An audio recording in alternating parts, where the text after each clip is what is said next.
Hello बच्चों, आज की वीडियो के अंदर हम स्टार्ट करने वाले हैं अपना नया चैप्टर जिसका नाम है मापन के अनुप्रयोग। यानी मापने के लिए हम अलग अलग जो इकाइयाँ यूज़ की जाती हैं उनको इस वीडियो के अंदर देखने वाले हैं।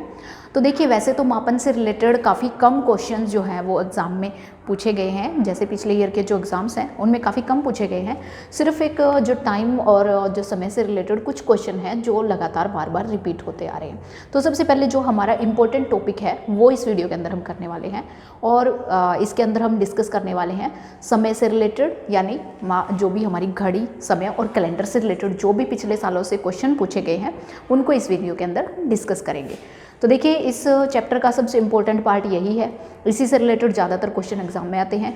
कुछ और पार्ट भी दिए गए हैं लेकिन उनसे रिलेटेड इतने क्वेश्चन एग्जाम में नहीं पूछे जाते हैं। तो इसलिए मेन फोकस हमारा जो है वो समय से रिलेटेड जो क्वेश्चन है उनके ऊपर रहेगा और इनको हम जो है कुछ एक क्वेश्चन के माध्यम से देखेंगे। तो देखिए, समय, घड़ी और कैलेंडर, समय, घड़ी और कैलेंडर, इससे रिलेटेड जो हमारे क्वेश्चन हैं वो हम इस वीडियो के अंदर करने वाले हैं। कैलेंडर,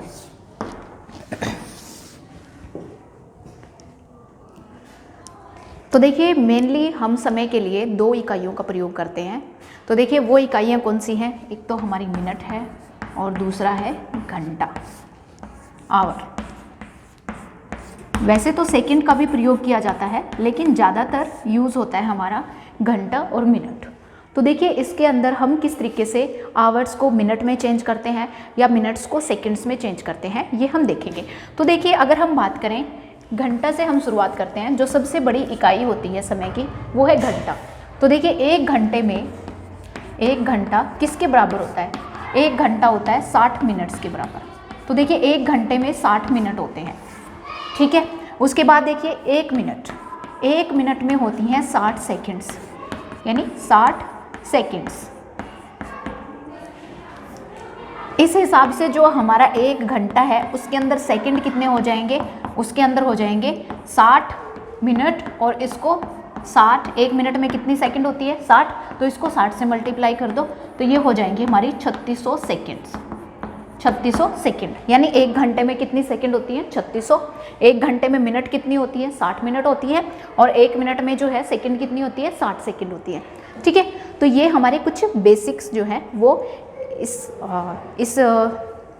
ये हमारे कुछ बेसिक्स हैं जो कि हमारे समय, घड़ी और कैलेंडर से बिलोंग करते हैं। तो देखिए इसके अंदर हम देखेंगे कि हमारी घड़ी में मेनली दो सुइयाँ होती हैं। वैसे तो एक बिल्कुल बारीक सी जो रेड कलर की सुई होती है वो भी होती है सेकंड, लेकिन उसको हम इतना ज़्यादा काउंट नहीं करते हैं। हम जब भी घड़ी के अंदर देखते हैं तो मेनली हम उसके अंदर घंटे और मिनट्स की बात करते हैं, ठीक है। तो उसके अंदर मेनली घंटे और मिनट्स की बात होती है। तो देखिए मेनली जो हमारी क्लॉक होती है, यानी जो घड़ी होती है, वो मेनली 2 टाइप से टाइम बताती है, 2 तरीके से। एक तो आपने देखा होगा कि हमारे मोबाइल फ़ोन्स के अंदर जब हम क्लॉक सेट करते हैं, जब घड़ी सेट करते हैं तो उसमें 2 टाइप की घड़ियाँ दिखाई जाती हैं।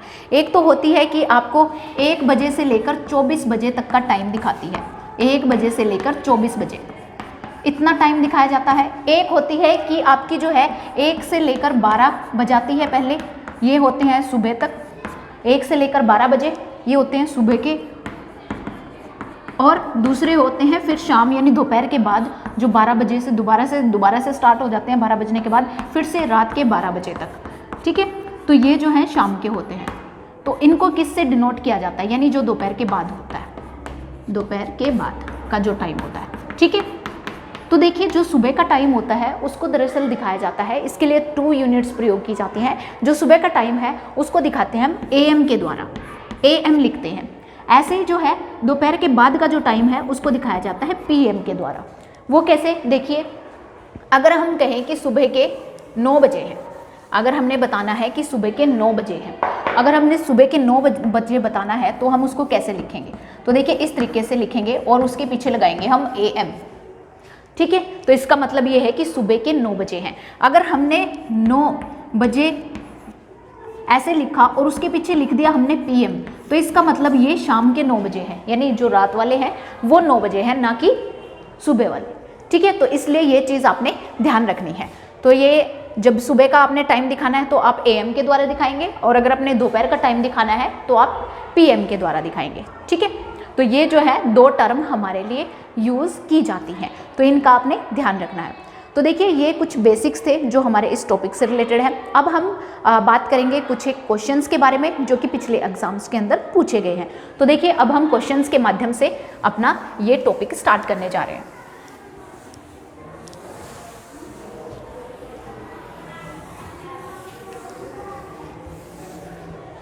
जैसे देखिए एक क्वेश्चन जो हमसे पूछा गया है वो है दोपहर बाद, यानी दोपहर के बाद का जो टाइम है 5:03 को कैसे लिखा जाता है। यानी 5 बजकर कितने मिनट हुए हैं, 3 मिनट, 5:03 हुए हैं, और आपने दिखाना है दोपहर के बाद का टाइम। ठीक है, तो 5:03 हुए हैं, इसका मतलब 5 घंटे पूरे हैं, और मिनट 3 है। मिनट कितनी है, 3 है। तो आप ऐसे दिखाएंगे तो क्या हो जाएगा, ये तो गलत हो जाएगा क्योंकि ये तो 5:30 हो गए। अब आप इसको कैसे दिखाएंगे, 0 और 3।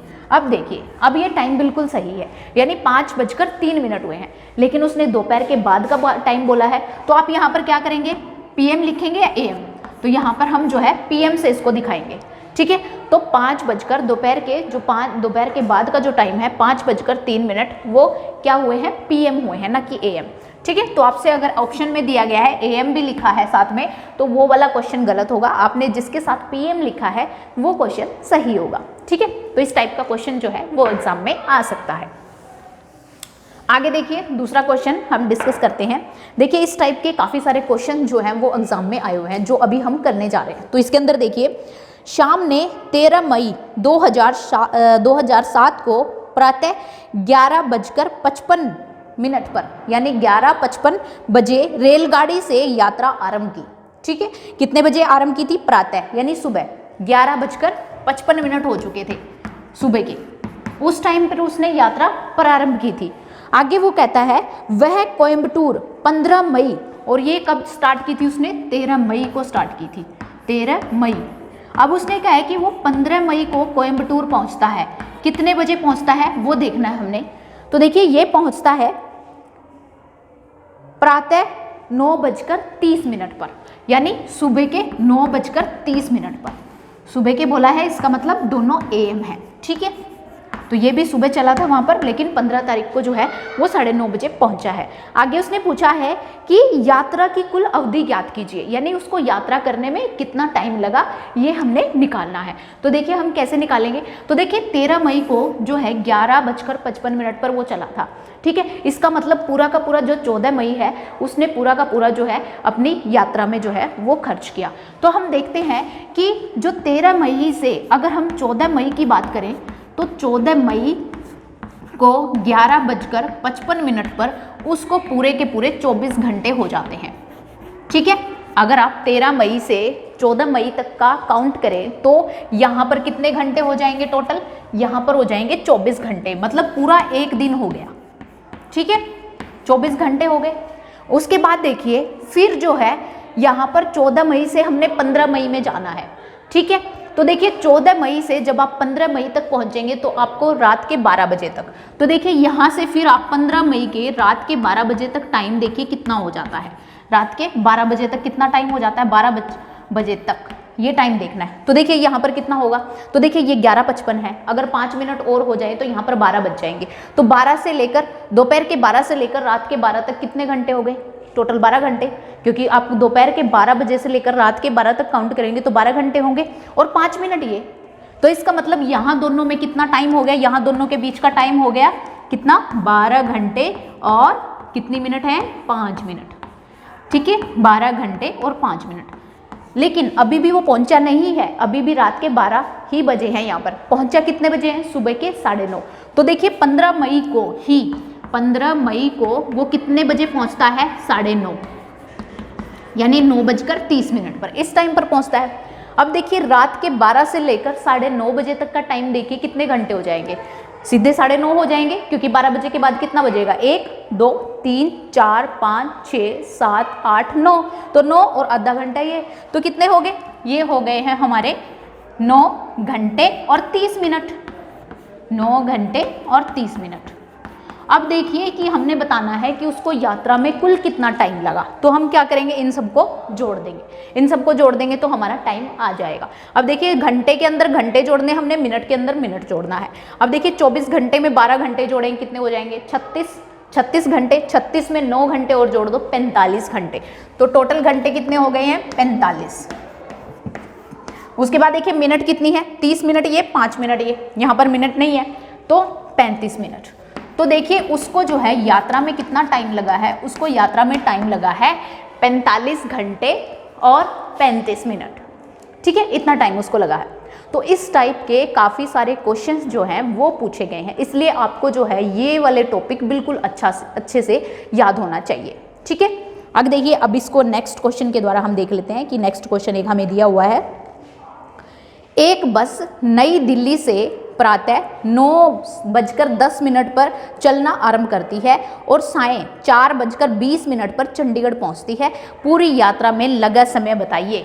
अब देखिए सेम वैसा ही क्वेश्चन आया ना, तो इसी तरीके के क्वेश्चन जो है आपके एग्जाम्स में काफ़ी मात्रा में पूछे गए हैं। तो आपको इसके ऊपर पूरी की पूरी मास्टरी करनी है कि ये क्वेश्चन आपसे गलत ना हो। तो देखिए इसने कहा कि प्रातः 9:10 पर दिल्ली से चलना प्रारंभ करती है।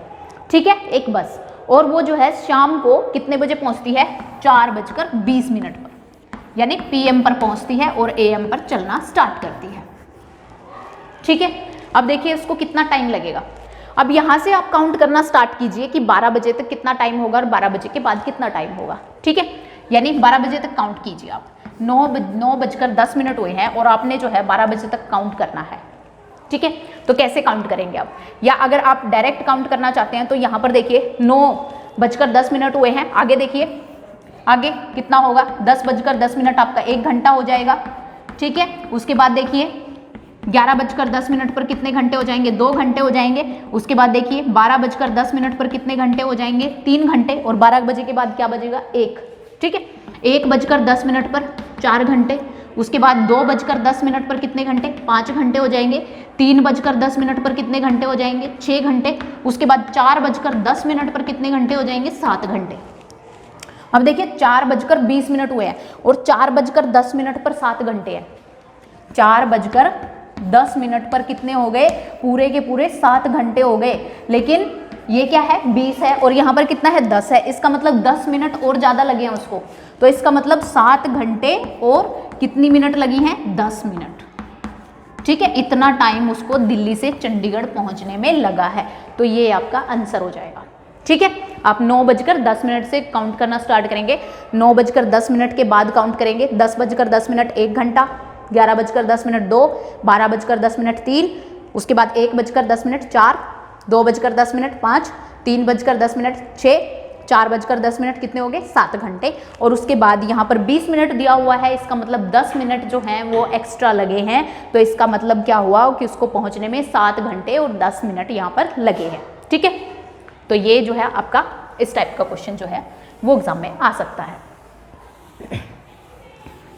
अब देखिए नेक्स्ट क्वेश्चन हम देखते हैं। नेक्स्ट क्वेश्चन हमें दिया हुआ है, राम जो है रात को 10:30 बजे सो जाता है।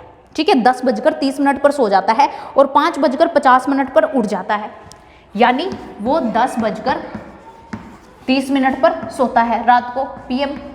ठीक है, और 5:50 पर क्या करता है, उठ जाता है, यानी सुबह के टाइम पर उठ जाता है। तो ये बताना है कि वो कितने घंटे सोता है। तो कैसे काउंट करेंगे, जैसे अभी किया था वैसे कर लेते हैं हम। तो देखिए 10 के बाद कितने बजेंगे, 10:30 के बाद 11:30 होंगे, 1 घंटा।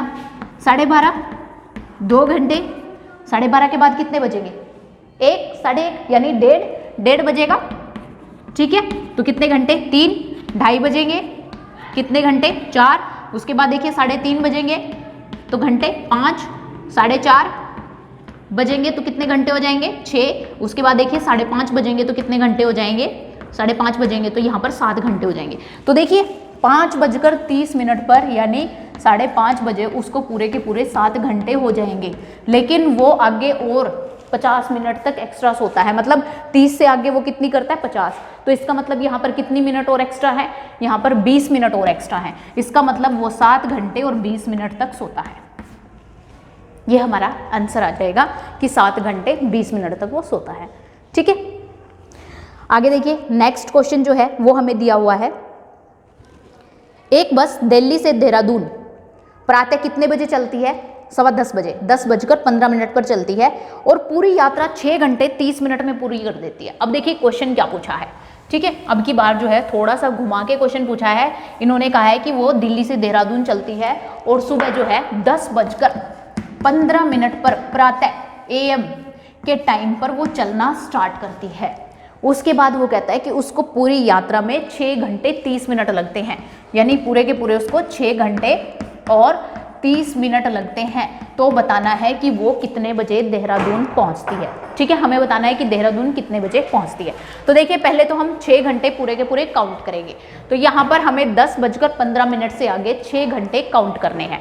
तो देखिए 11:15 पर 1 घंटा, उसके बाद देखिए 12:15 पर 2 घंटे, 1:15 पर कितने हो जाएंगे? 3, 2:15 पर 4 घंटे, 3:15 पर 5 घंटे, 4:15 पर कितने हो जाएंगे? यहाँ पर हो जाएंगे 6 घंटे। उसके बाद देखिए 6 घंटे पूरे हो चुके हैं, कितने बजे? 4:15 पर उसको 6 घंटे पूरे हो चुके हैं, लेकिन उसने कहा है कि 30 मिनट और लगते हैं। तो ये जो 15 मिनट लगे हैं इसमें 30 मिनट जोड़ दीजिए, तो इसका मतलब कितना हो जाएगा? 4 घंटे और 45 मिनट। 4 घंटे नहीं मतलब 4 बजे। ठीक है, 4:15 ऑलरेडी हो चुके हैं और 30 मिनट उसके अंदर जोड़ने हैं। तो इसका मतलब जो है टोटल कितना टाइम हो जाएगा? 4:45 पर क्या करेगी? वो पहुंच जाएगी। ठीक है, वो देहरादून किस टाइम पर पहुंचेगी? 4:45 पर। तो ये हमारा आंसर आ जाएगा। उसके बाद देखिए नेक्स्ट क्वेश्चन जो है वो हमारा है, एक रेलगाड़ी स्टेशन ए से प्रातः 8:40 पर छूटती है सुबह। अगली रेलगाड़ी स्टेशन ए से 6 घंटे बाद छूटती है। मतलब एक स्टेशन दिया हुआ है, क्वेश्चन को ध्यान से समझिए कि एक स्टेशन जो है वो दिया हुआ है। जैसे यहाँ पर जो है बोला गया है कि ये स्टेशन ए है, यहाँ पर एक गाड़ी जो है सुबह चलना स्टार्ट करती है। वो कितने बजे छूटती है? वहाँ से निकलती है वो 8:40 पर। जो दूसरी रेलगाड़ी है, पहली रेलगाड़ी जा चुकी है 8:40 पर, दूसरी रेलगाड़ी उसने कहा कि इसके 6 घंटे बाद अगली रेलगाड़ी चलेगी। तो बताओ कि किस टाइम पर वो चलेगी, ये बताना है। तो आप क्या करेंगे, इसमें 6 घंटे जोड़ दीजिए आप। ठीक है, 8 में 6 घंटे जोड़ो, 8:40 हो चुके हैं, तो 9:40 पे पहला घंटा। ठीक है, उसके बाद देखिए 10:40 पे दूसरा, 11:40 पे तीसरा, 12:40 पे चौथा घंटा हो जाएगा। ठीक है, 1:40 पे पांचवा घंटा और 2:40 पर क्या हो जाएगा?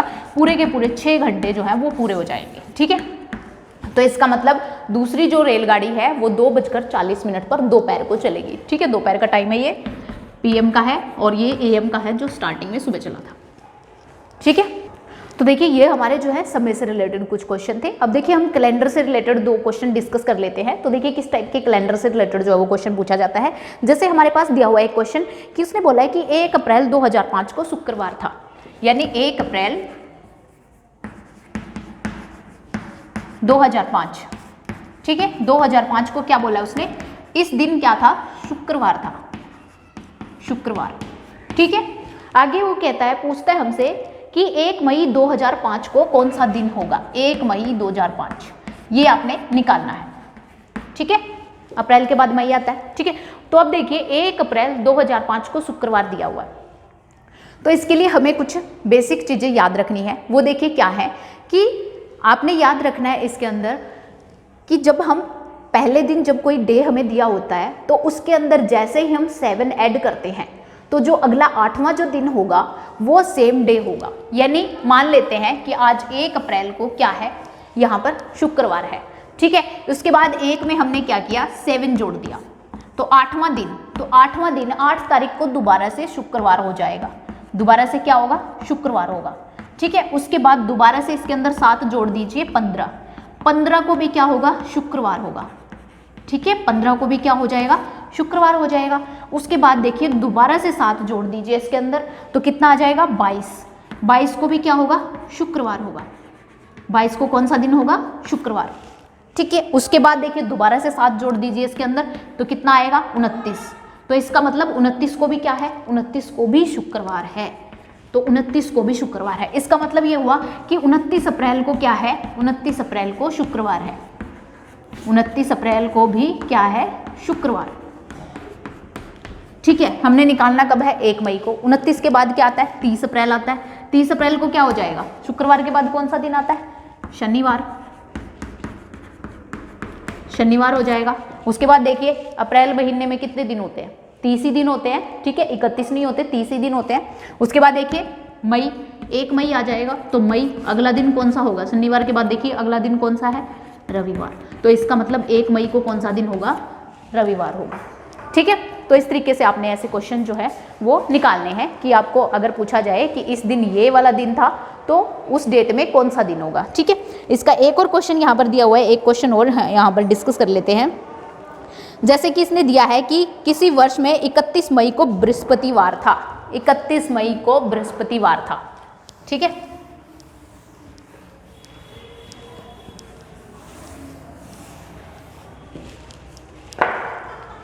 ये देखिए 31 मई को क्या दिया गया है,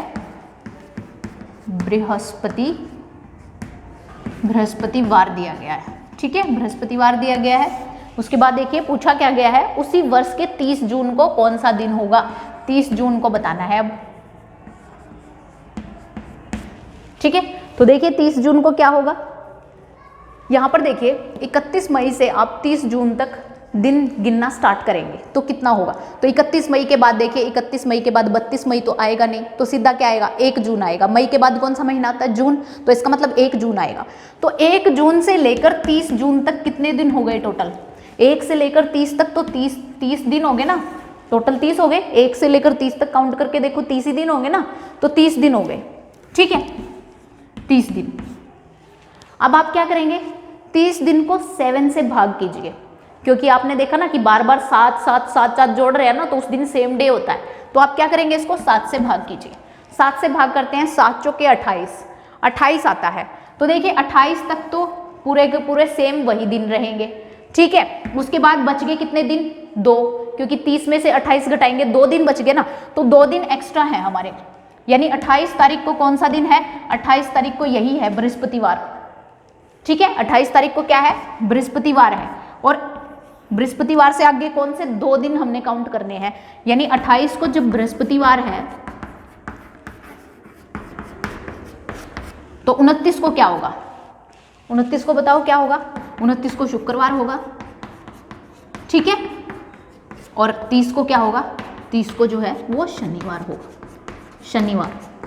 तो देखिए हमसे यही पूछा था 30 जून को कौन सा दिन था, तो 30 जून को जो है वो शनिवार था। ठीक है, तो इस टाइप का क्वेश्चन जो है वो आपसे एग्जाम में पूछा जा सकता है। इसके लिए जो है कुछ एक बेसिक्स जो है मैं आपको यहाँ पर और बता देती हूँ। इसके कुछ बेसिक्स ये हैं कि अगर इस तरीके का कोई दिन दिया हुआ है तो आप ये चीज़ ध्यान रखिए कि आप जैसे ही उसके अंदर 7 ऐड करते हैं तो जो मान लिया यहाँ पर जो है 1 मई को हमने देखा था कि 1 मई को यहाँ पर शुक्रवार था, तो इसका मतलब अगर हम 7 ऐड कर देंगे तो 8 मई को भी शुक्रवार ही होगा, 8 मई को भी शुक्रवार होगा। फिर से 7 ऐड कर दो, 15 मई को, 22 मई को और 29 मई को शुक्रवार होगा। ठीक है, तो इस चीज़ को ध्यान रखना है। उसके बाद देखिए अगर आपको कोई ईयर दिया गया है तो उसके अंदर मान लिया यहाँ पर हमसे 2005 की बात की गई थी, तो देखिए 2005 में मई में मतलब फरवरी में कितने दिन होते हैं। ठीक है, तो इसको आप कैसे पता लगाएंगे कि फरवरी में जो है आपने सुना होगा कि किसी टाइम पे फरवरी में 29 दिन होते हैं, किसी टाइम पर 28 दिन होते हैं। तो देखिए वो कैसे पता लगेगा, अगर ये जो ईयर है आपका 4 से भाग हो जाता है, किससे भाग करना है, 4 से। तो अगर ये ईयर आपका 4 से भाग हो जाता है तो इसका मतलब उस टाइम पर फरवरी में 29 दिन होंगे। ठीक है, और टोटल साल में कितने दिन होंगे, 366। ठीक है, और उस वर्ष को लीप वर्ष बोला जाता है। क्या बोला जाता है, लीप वर्ष। और उसमें कितने दिन होते हैं, 366 दिन होते हैं।